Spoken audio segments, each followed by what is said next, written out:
असद की माँ इसकी दुनिया थी। जब भी वो उदास होता, माँ इसका सर चूम कर कहती, बेटा, जब भी कभी उदास हो मुझे याद कर लेना, मैं हमेशा तेरे साथ हूं। एक दिन एक हादसे में माँ कैमौत हो गई। असद के लिए सब बदल गया।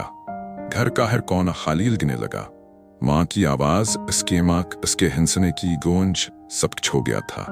वह हर रात माँ की तस्वीर से बातें करता, लेकिन कहीं से कोई जवाब नहीं आता। माँ के चहल की रात सब लोग गदाओं में मसरूफ थे, मगर असद अपने कमरे में अकेला बैठा था।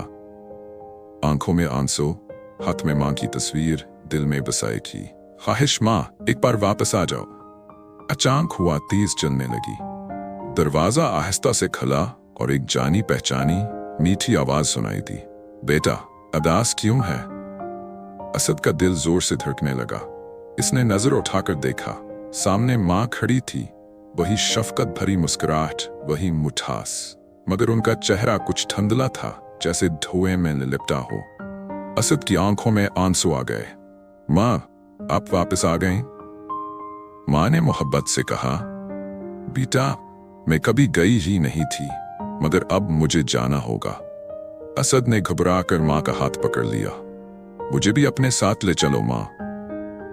माँ ने मुस्कुराकर उसके सर पर हाथ रखा। नहीं बेटा, अभी नहीं, तुम्हें जीना होगा, लेकिन याद रखना, जब भी तुम मुझे याद करोगे मैं यहीं हूंगी।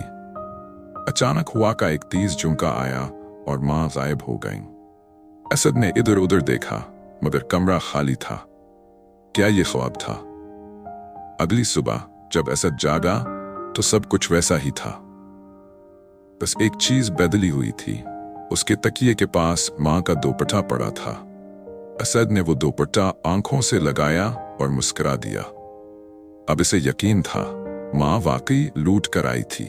अगर आपको ये कहानी पसंद आई हो तो लाइक करें, कमेंट करें और स्टोरी वेफ्ट को सब्सक्राइब करना ना भूलें। आपकी हिमायत हमें नई और बेहतरीन हॉरर कहानियां बनाने में मदद देती है।